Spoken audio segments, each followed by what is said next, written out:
నరసింహస్వామి ఆవిర్భవించిన చతుర్దశి తిథి స్వాతి నక్షత్రం ఒకే రోజు వచ్చిన ప్రత్యేకమైన సందర్భాన్ని పురస్కరించుకొని సింహాచల క్షేత్రంలో స్వాతి హోమం నరసింహ జయంతి వేడుక ఘనంగా జరిగింది.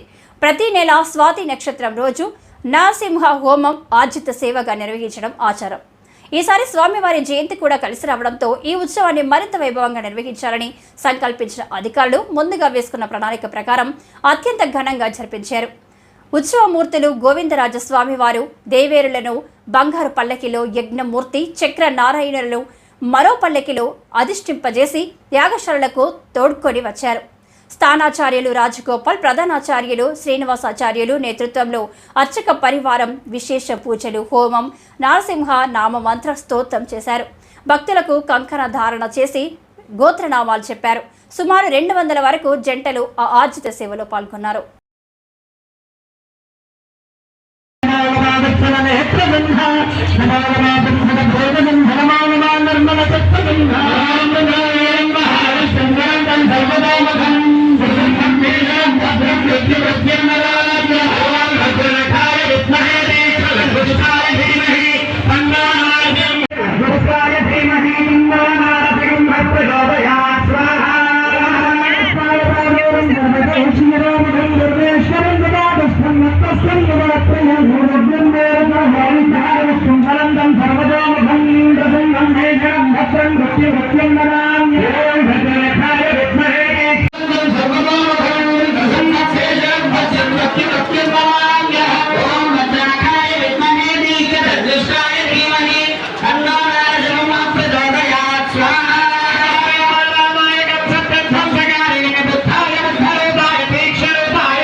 మహోజసే సింహశైల నివాసాయ శ్రీ నృసింహాయ మంగళం.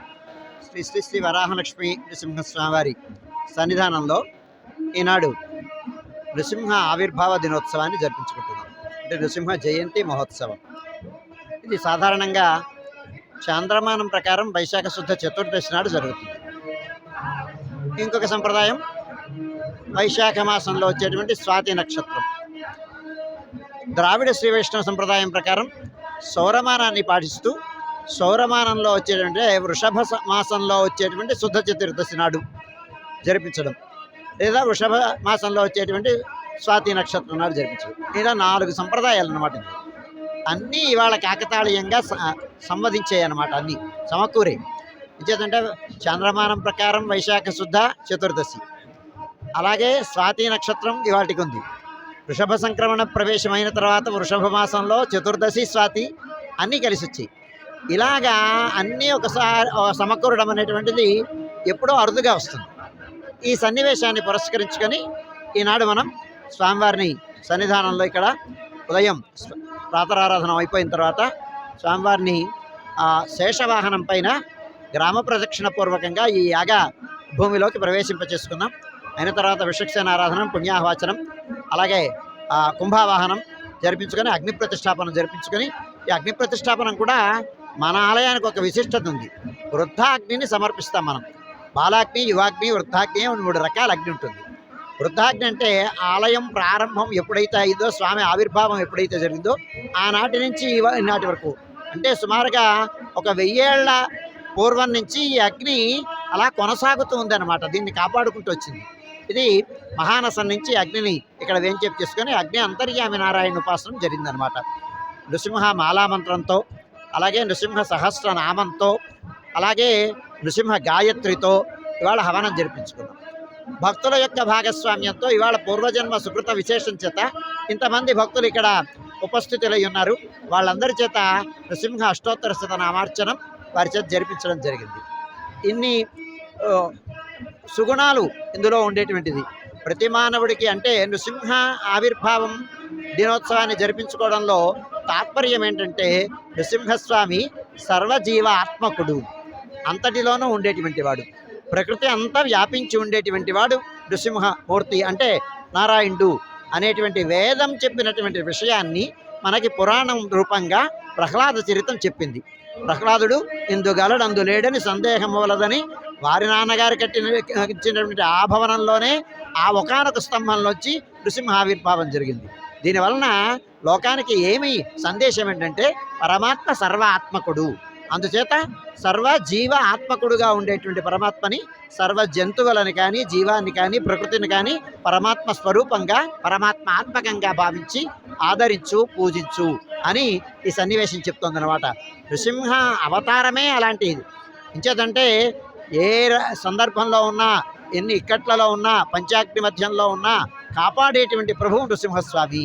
అందుకే లక్ష్మీ నృసింహ మమ దేహి కరావలంబం అని ఆయన పంచాగ్ని మధ్యంలో ఉన్నా కాపాడినటువంటి ప్రభువు. ప్రహ్లాదుడిని ఎన్నో ఇక్కట్లు పెట్టాడు హిరణ్యకశిపుడు. కత్తుల చేత మీద నడిపించాడు, ఏనుగుల చేత తొక్కించాడు, సముద్రంలో పడవేశాడు, కొరడా దెబ్బలు కొట్టాడు, పాముల చేత కరిపించాడు. ఎన్ని ఇక్కట్లు పెట్టినా కానీ హరినామస్మరణం వలన ఇక్కట్లన్నీ దూరం అవుతాయి, మనం స్వామికి దగ్గర అవుతాం అనేటువంటి తత్వాన్ని లోకానికి చాటి చెప్పినటువంటి అవతారం నృసింహావతారం. అట్లాంటి నృసింహ ఆవిర్భావ దినం రోజున లోకమంతా సుభిక్షంగా ఉండాలి. పరమాత్మ ఆత్మకమైనటువంటి ఈ సమాజాన్ని, ఈ లోకాన్ని పరమాత్మ స్వరూపంగా భావించి అందరూ అరమరికలు లేకుండా పూజ్యభావంతో సమాజం మెలగాలి. ఇదే సందేశం అన్నమాట. ఇట్లాంటి సందేశాన్ని కానీ మనం అడాప్ట్ చేసుకున్నట్లయితే తోటి మానవుడిని భగవత్ స్వరూపంగా భావించి వాడిని పూజిద్దాం, ఆదరిద్దాం, ఆనందిద్దాం. ఆనందావహమైనటువంటి సమాజానికి మనం ఒక సమిధలుగా పావులుగా అవుదాం. ఇట్లాంటి సందర్భంలో భగవంతుడు నృసింహ ప్రభువు లోకానికంతటికీ తన యొక్క దృక్ప్రసరణం చేత మంచి భావం కలిగించి లోకమంతా భగవత్ స్వరూపం అనేటువంటి భావం కలిగించి అరమరికలు లేనటువంటి సమాజం దానికి తగినటువంటి ప్రకృతిని, అట్లాంటి సన్నివేశాన్ని, సందర్భాన్ని అనుగ్రహించాలి అని ప్రార్థిద్దాం.